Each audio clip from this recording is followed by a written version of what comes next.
जय श्री माता जी। आज के सामूहिक ध्यान सत्र में उपस्थित सभी सहजी भाई बहनों का हार्दिक स्वागत है। ध्यान की शुरुआत कुंडलिनी चढ़ा के बंधन लेते हुए करेंगे।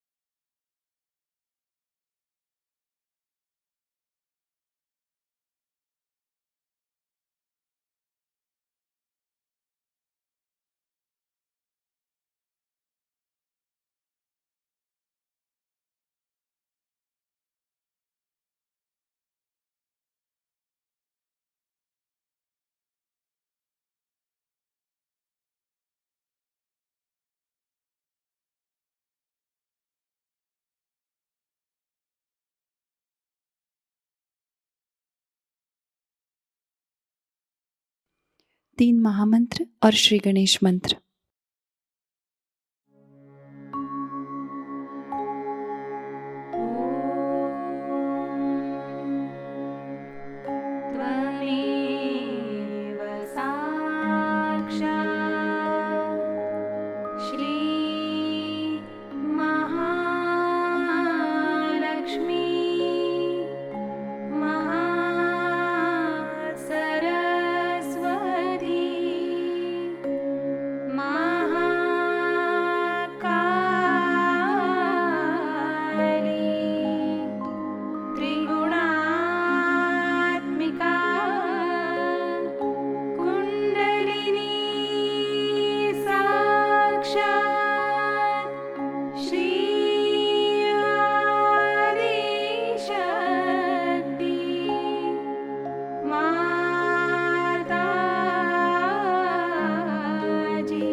श्री माता जी, हमारा आत्म साक्षात्कार दृढ़ कीजिएगा।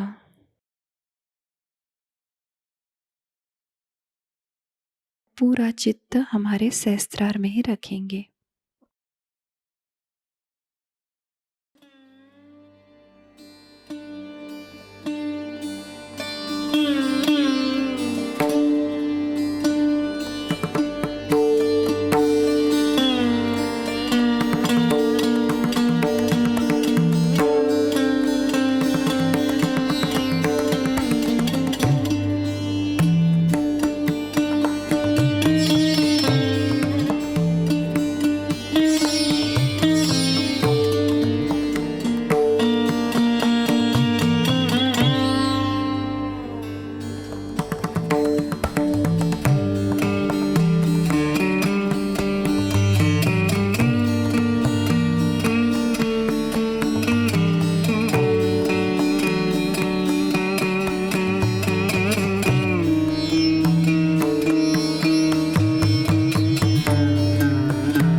इसी ध्यान की स्थिति को बरकरार रखते हुए हम अभी श्री माता जी की अमृतवाणी ग्रहण करेंगे।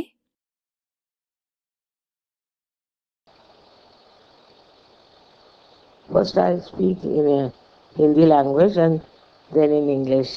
We are such a cosmopolitan people that I don't know what language to take to.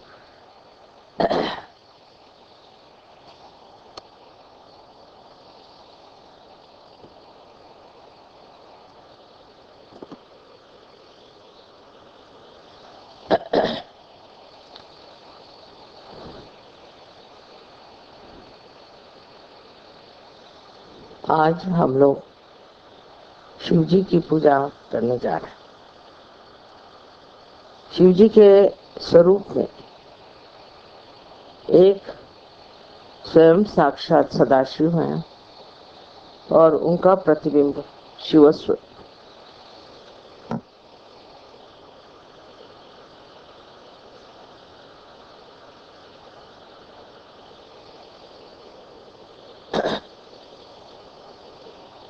ये शिव का स्वरूप हमारे हृदय में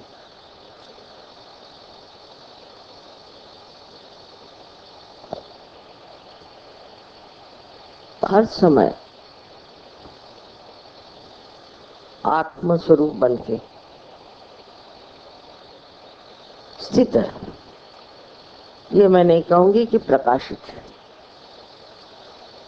जब कुंडलिनी का जागरण होता है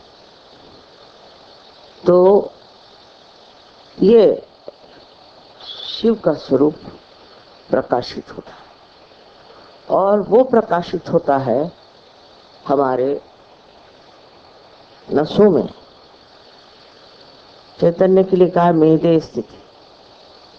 प्रथम इसका प्रकाश हमारे मस्तिष्क में, ब्रेन में पहली मर्तबा हमारा हृदय का और हमारे मस्तिष्क का या ब्रेन का योग घटित होता है। नहीं तो सर्वसाधारण तरह से मनुष्य की बुद्धि एक तरफ और उसका मन दूसरी तरफ दौड़ता है।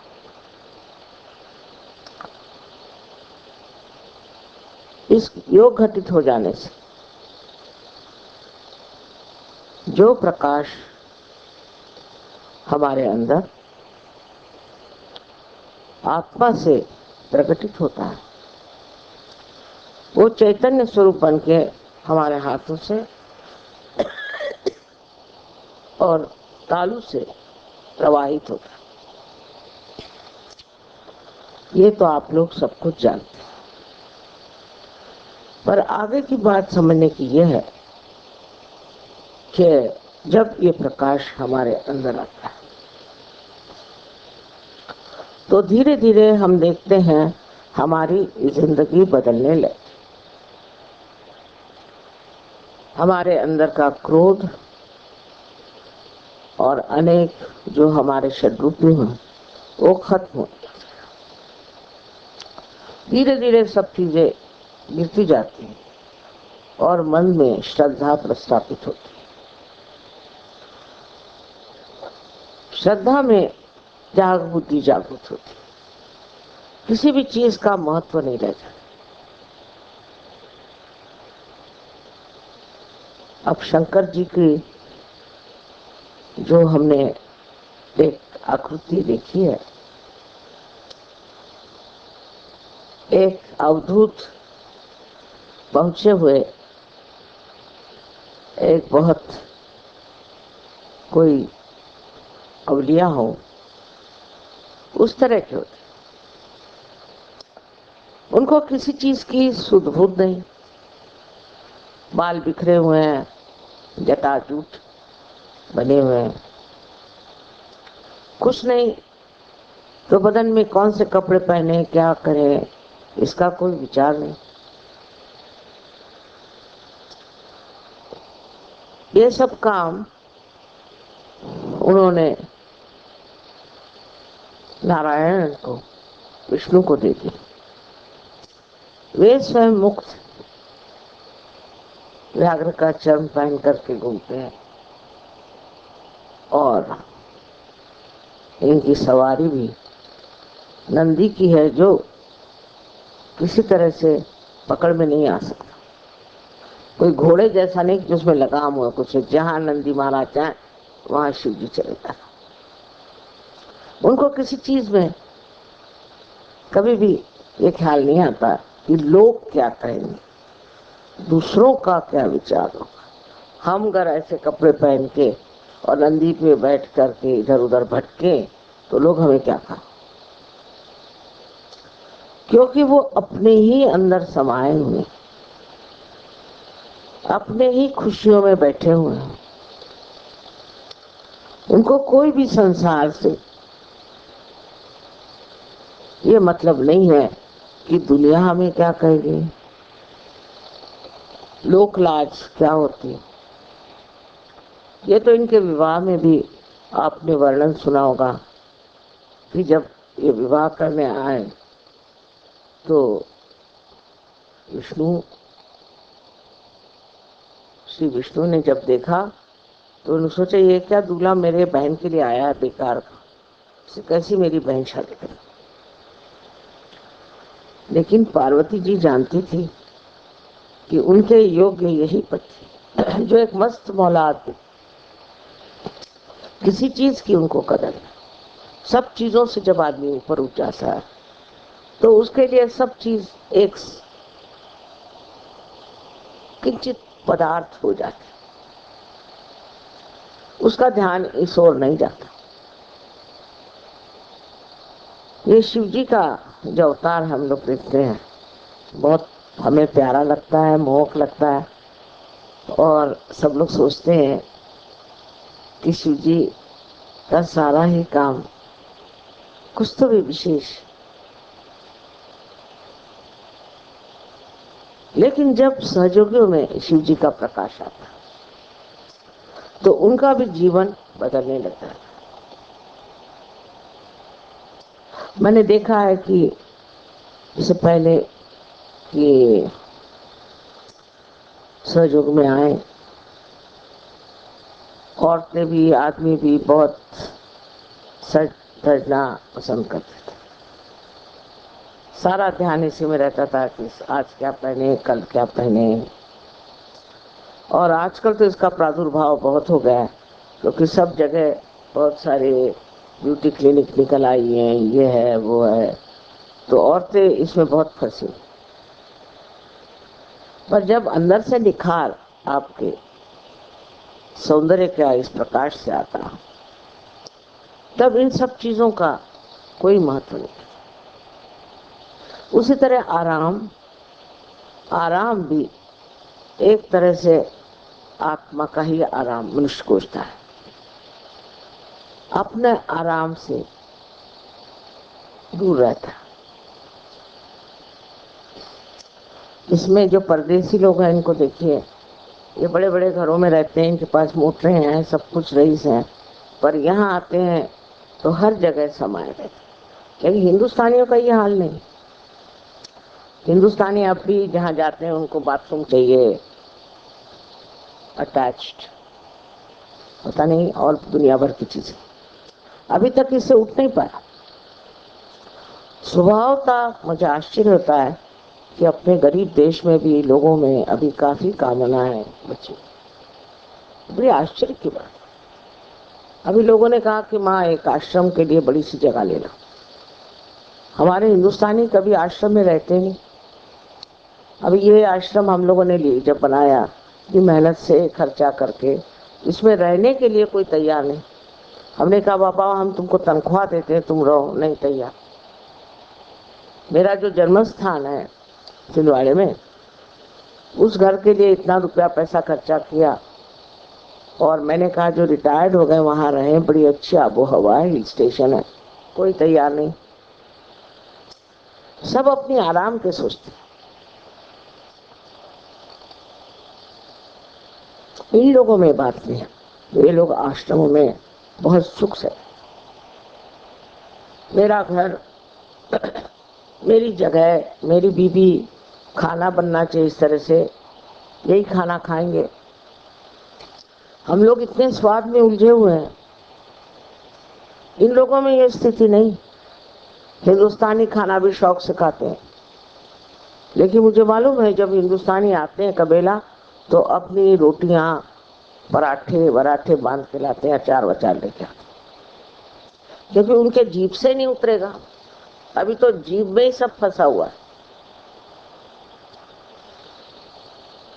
सो ध्यान करने से जब तक ये चीजें छूटेंगी नहीं, तो आप धर्म से परे नहीं जा सकते। एक छोटी सी बात समझने की है कि त्याग में भी हम लोग कम पड़ जाते। इस बार इन्होंने कहा माँ आप इतनी बड़ी जमीन ले रहे हैं, इतना खर्चा करें, तो पूजा के लिए थोड़ा सा ज्यादा पैसा करना। न जाने कितनी चिट्ठियां मेरे पास आए कि आप पूजा का पैसा कम कर दीजिए, पूजा का पैसा कम कर दीजिए, पूजा। अरे भाई, एक बार दिल्ली में ये पूजा हो रही, उसमें भी चिट्ठियों पे चिट्ठियां, पूजा का पैसा। पान खा करके लोग फेंक देंगे, लेकिन पूजा में जरूरी पैसा। आपसे कभी हमने कोई पैसा नहीं लिया, सारी चीजें अपने ही दम पर सब करी। लेकिन इतना सा भी कहते ही, देखिए आज आधा मंडप खाली। क्यों? क्योंकि पूजा का पैसा नहीं देना। और फोन करते हैं कि हमारा पूजा माफ कर दीजिए, हमारी पूजा। अरे भाई, कोई आप कम नौकरी हो ऐसा नहीं, हमारे पति देंगे, मैं नहीं दूंगी। मुझे बहुत आश्चर्य होता है। अभी अगर कोई अवघड़ गुरु होते तो आप लोगों सबके बाल मुंडा करके और आपको गेरुआ वस्त्र पहना के सर के बल खड़े करते। लेकिन मैं ये नहीं चाहती, क्योंकि सहज की बात है, सब चीज सहज में आना चाहिए। हमने बहुत लोगों को त्याग करते अपने जीवन में देखा, पर आजकल लोगों में वो मैंने देखा नहीं। हमारी माँ का मुझे मालूम है कि 6 साड़ियों से 7वीं साड़ी उनके पास हो जाए तो दे डालती।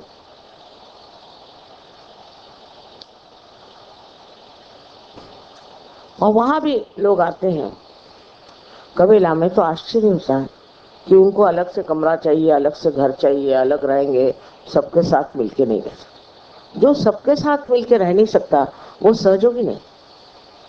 वो अभी भी सोचता है कि मैं कोई विशेष हूँ, मेरा अलग सब इंतजाम होना चाहिए। वो सहयोगी हो नहीं सकता,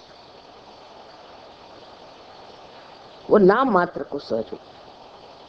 जो शंकर जी का भक्त है उसको शंकर जी जैसे कहीं भी सुला दो, कहीं भी बिठा दो, कुछ भी खाने को दो, कोई किसी से मतलब नहीं, कोई टाइम की पाबंद नहीं, कोई चीज की मांग नहीं। ऐसा ही आदमी हम कह सकते हैं सहयोगी है।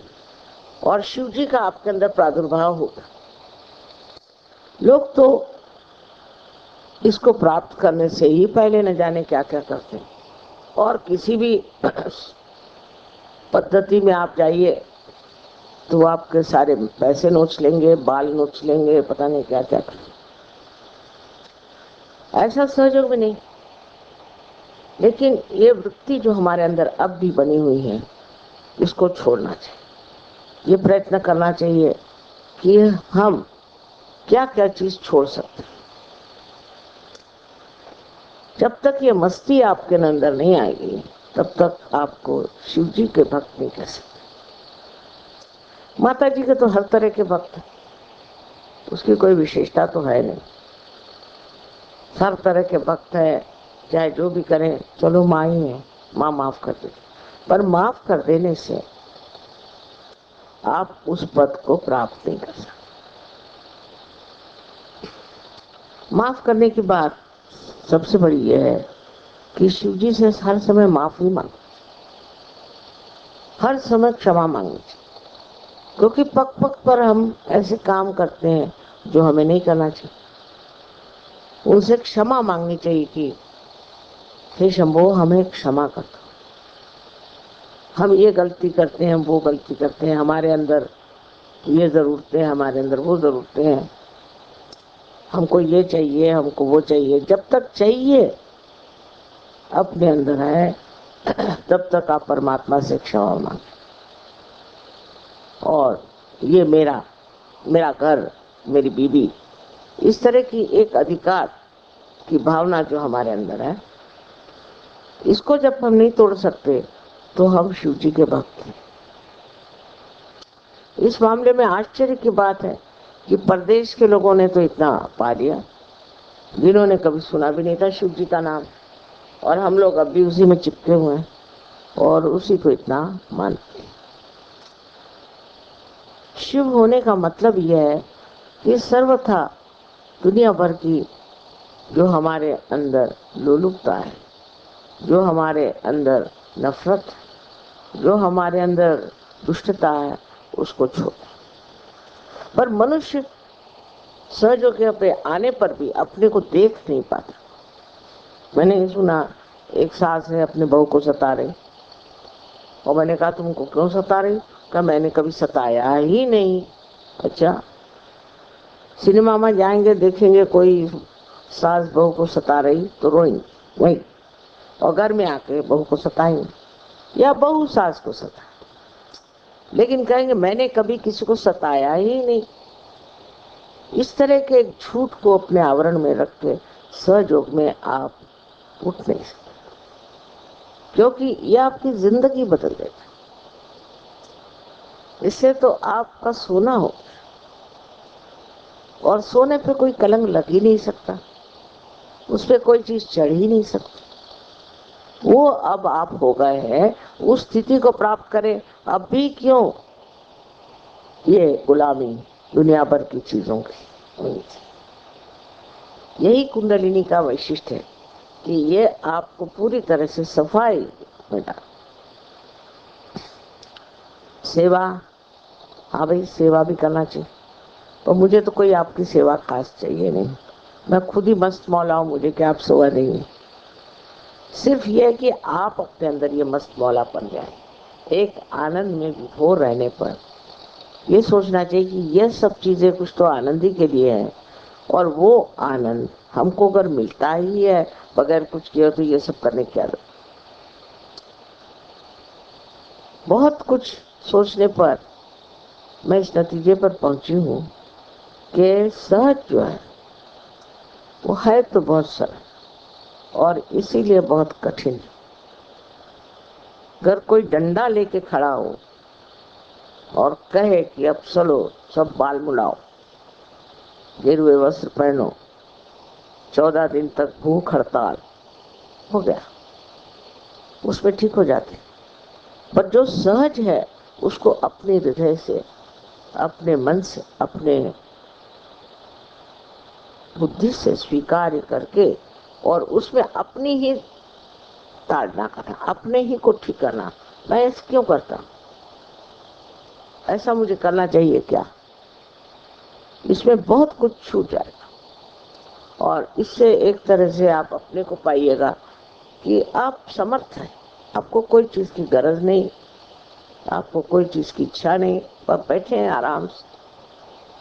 और आश्चर्य की बात है कि जब चैतन्य ये जानता है कि आपको कोई चीज की गरज नहीं, तो आपके सामने थाली परोस कर, हो सकता है प्रलोभन के लिए, हो सकता है, फिर देखेगा आपको क्या, कोई आपकी जरूरत ऐसी है ही नहीं जो पूरी नहीं कर सकता, पर इसमें थोड़े से लगन होती।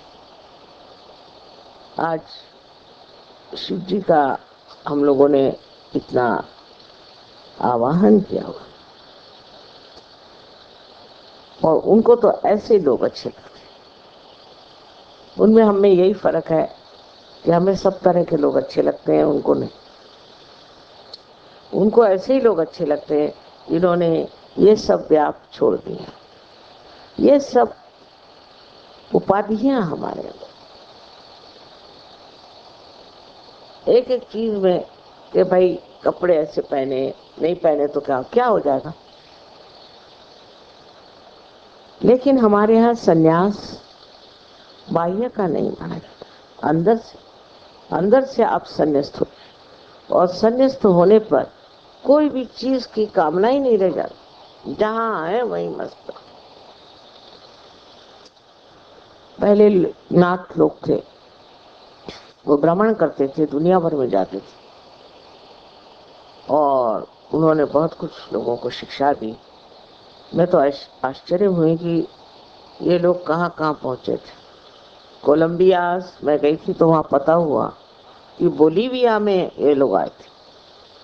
अब कोलंबिया में अगर आप जाएं तो हवाई जहाज में ये चक्कर आने लगते, इतना ऊंचा है, और उस वक्त तो सब पैदल ही लोग जाते होंगे, तो ये गए कैसे होंगे ये समझ में नहीं आता। रशिया में, रशिया के और भी देशों में इनका भ्रमण हुआ, और कैसे करते थे, कहाँ रहते थे, क्या पहनते थे, कुछ पता नहीं। जो कि वो दशा आ जाती है फिर कि आप एक चमत्कार पूर्ण इंसान, जैसे हम जानते हैं शिरडी के साईनाथ, वो कहीं भी उद्भव होता है, कहीं भी आते हैं, कहीं भी किसकी मदद कर देते हैं। लोग कहते हैं कि माँ हमने तुमको देखा, हाँ देख सकते हैं, क्यों नहीं। ऐसे लोग अमर हो जाते हैं क्योंकि उनके मारने वाली जो वृत्तियां खत्म हो गई, फिर वो अमर हो जाते। और यही अमरत्व को प्राप्त करना ही शिव जी की पूजा है। I'm talking to them about Shiva's worship, what should happen to you. But today I'm going to tell you about the internal happening within us. When you get to your realization, there are 11 Rudras placed, 11. They are particles, we can say anshas they call it, of Shiva's powers. And all of them try to take out or to remove all the false ideas we have about life. When the Kundalini rises, they all get enlightened, 11 of them. And say, for example, Buddha had a part of that, Mahavira had a part of that. Now, all of them, what they do is to control us for falling into the prey of various things, like we have an ego. So Buddha will look after the ego part. He will see that you get shocked by your ego. You will be quite amazed how you could be so egoistical and so insulting and so humiliating. But when this Rudra is not awakened, when there is no light in this Rudra, then what happens? You start justifying yourself. You think whatever you do is correct. Whatever you've done, whatever you have said, whatever you have achieved, you think is your right. You've done nothing wrong. For that, this Buddha's Rudra has to be aware. On the contrary, if you go on pampering your ego, if you go on becoming egoistical, you become absolutely a right-sided personality. Once you are a right-sided personality, you know what all the symptoms there are of such a person. Now for that, if you just watch and introspect and see for yourself what ego has done to you, what wrong ideas you had about yourself. So that's why Muhammad Sahib said, beat yourself with shoes. He didn't know what else to tell. Because this ego business can really burst your head completely, and you may land up into so many difficulties. Ultimately, I have seen people developing the Zippy's disease, where the conscious mind becomes absolutely useless, cannot move. Consciously, people cannot move. Unconsciously, they will, but not consciously. And this disease is so horrible, a person becomes like a reptile.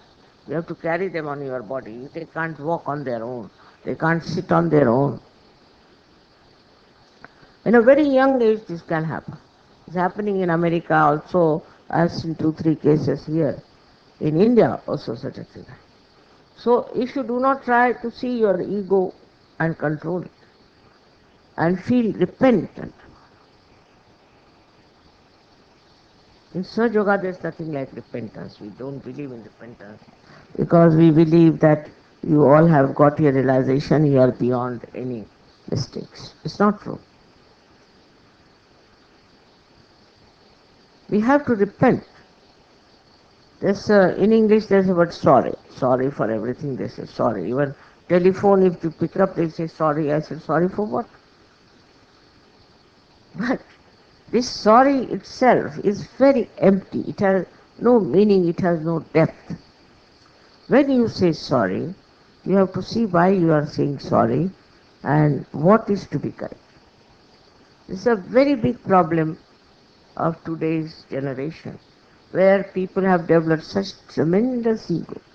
Because all our economic growth, all our industrial developments, all our big organizations, all of them have given us a way that we should all develop our ego. If we don't develop our ego, we'll be lost. We are nowhere. And that's how we start pampering it. And then this right-sided problem starts. Then as a reaction, it goes to the left side. And actually in the head it is on the right side. Here is the right side, ego comes out. So the left Rudra is that of Mahavira. So people do things which are sinful, which are wrong, which are against the Ganesha. Then also there are controlling powers of Mahavira who controls, he says, you will go to hell, this will happen. He describes all the hell, all kinds of hell, that you will go to hell and you will be burnt alive, I don't know, all kinds of things he describes, to frighten. But that doesn't help. So people start getting more onto the left side, and I should say, to this Rudra, when this Rudra gets helpless, then a tremendous depression comes. One feels very depressed, oh God, what a depression I have, I am so sick, I am this thing. And then you try to frighten others with your depressions. You show sort of what you call emotional blackmail, you do. All kinds of things you will do and beat your head and do all kinds of things. Could be through ego, could be through this left side problem of the left truth. These two Rudras are very important because they are directly connected with our left and right sympathetic nervous system. So it's very important to see that you don't fall a prey to these Rudras. These Rudras are to be satisfied.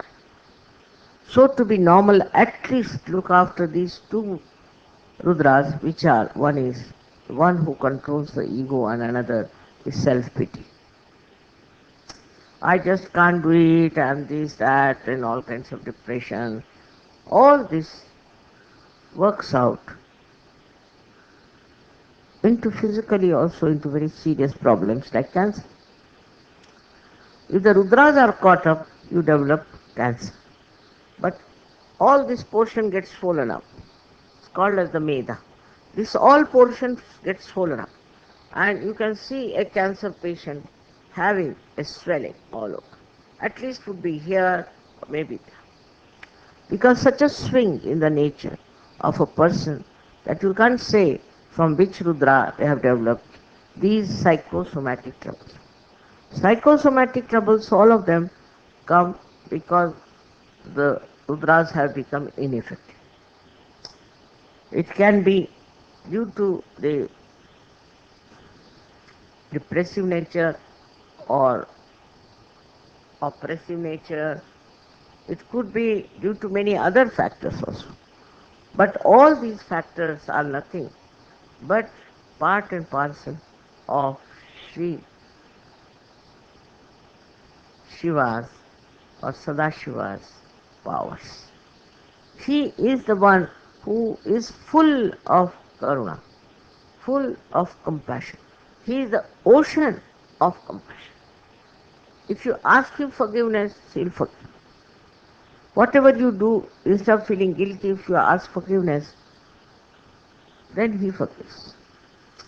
But if you think whatever you have done is good, you never tortured anybody, you have never made anybody suffer, then it knows. Shiva knows everything, isn't it? And because it knows, it starts giving up. So there's a big combination of your willpower to be there and the combination of the blessings of Shiva. When the Shiva blesses you, your willpower also heightens. But you must have full willpower to know that you have to be of a higher level of personality. He was not at all a mundane type. I mean, he was, supposing asked, Shiva to go to some party and all that, how will he look there? People will laugh at him. When I met some hippies, I said, why are you having this kind of hair? So they said, they are all primitive. So he said, I want to be primitive. I said, but the brain is modern, what's the use of having primitive hair? So, deception. Deceiving yourself is not going to. Best thing is to face yourself and understand what wrong you have been doing. If it works out, I tell you, so many Sahaj Yogis are sitting here. If you correct yourself and become that, I'm sure all the problems, political, economic, and all stupid problems we have will be finished. But today it's such a mixture due to Kali Yuga that even the worst people are carrying on. Now we have a responsibility to save this world. We have a responsibility to create a great, honorable life, which is not superficial, which is not just to show off, but inside. It should develop so that this light of your spirit spreads and enlightens this world. It's very important to understand. All these troubles and I should say diseases, psychosomatic diseases, and all other problems which are in a collective way we can call of the Kali Yuga, like political, economic, all these problems, only are created by humans. They are not created by the divine force, but divine force tries to neutralize them if there are many Sahaja Yogis who are practicing Sahaja Yoga in the real sense. If that could be done, if that could be achieved, then I think we can do a lot for the betterment of humanity, and that's why we have got realization. It's not only for yourself, it's not only for your family, it's not only for your city or country, but for the whole world. Sahaja Yoga is going to work. Now, if you have to do competition, you must only do competition in your ascent and in nothing else. But people are so superficial that they think by showing off or by becoming something, a big Johnny, they will achieve something of a very great level. Is not so. It has to be a very humble attitude towards yourself also, so that you understand that whatever you are doing is for the betterment of global problems. Absolutely we can solve, because you are the channels of the divine. If I could do it alone, I would have done it, but I can't. So that's why I had to gather you all and to tell you that you become all the channels. But in the meanwhile, you enjoy. You enjoy life. Every second becomes a joy, which is also the gift of Shiva. Shiva is the one who creates this great admiration and great appreciation of every moment, everything that is done. And that is the state we have to achieve by not condemning yourself or not by pampering your ego, but by seeing what you are. That's the main thing one has to see. See what problem you have and what is troubling you is yourself. If you could just come to that point of understanding, I'm very, very sure that you will be such an asset to help to make this world look at itself and change. Because superficially, you cannot change such deep-rooted problems. And you are being so blessed by Kundalini that you can really become a great torch, I should say. Torch on the path of truth, love.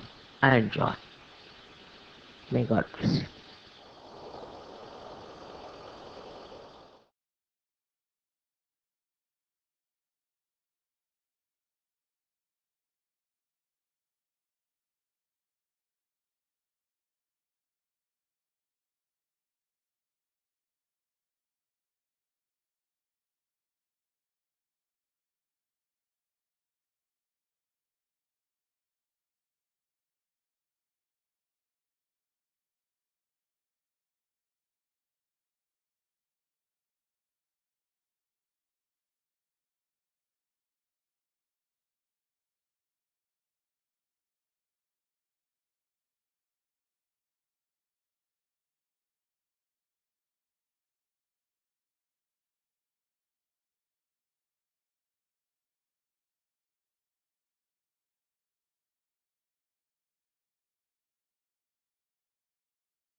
दोनों हाथ जोड़ के श्री माता जी के प्रति आभार व्यक्त करते हैं और प्रार्थनाएं अर्पित करते हैं।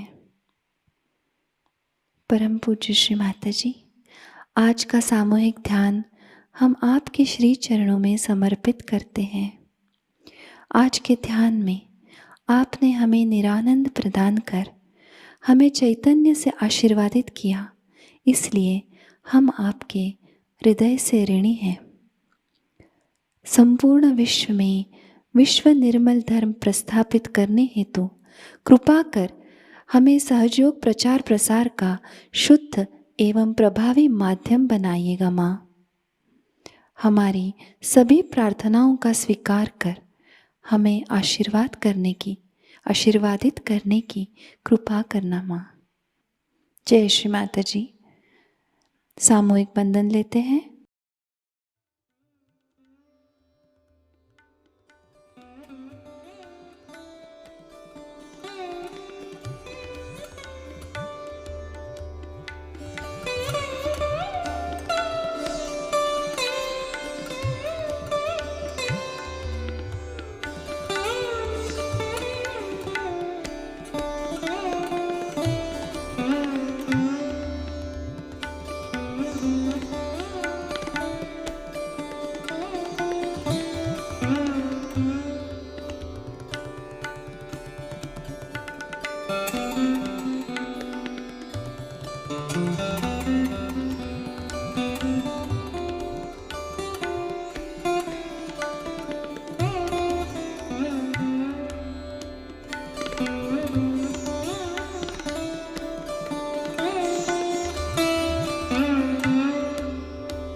आज का ध्यान केंद्र संपन्न होता है। जय श्री माता जी।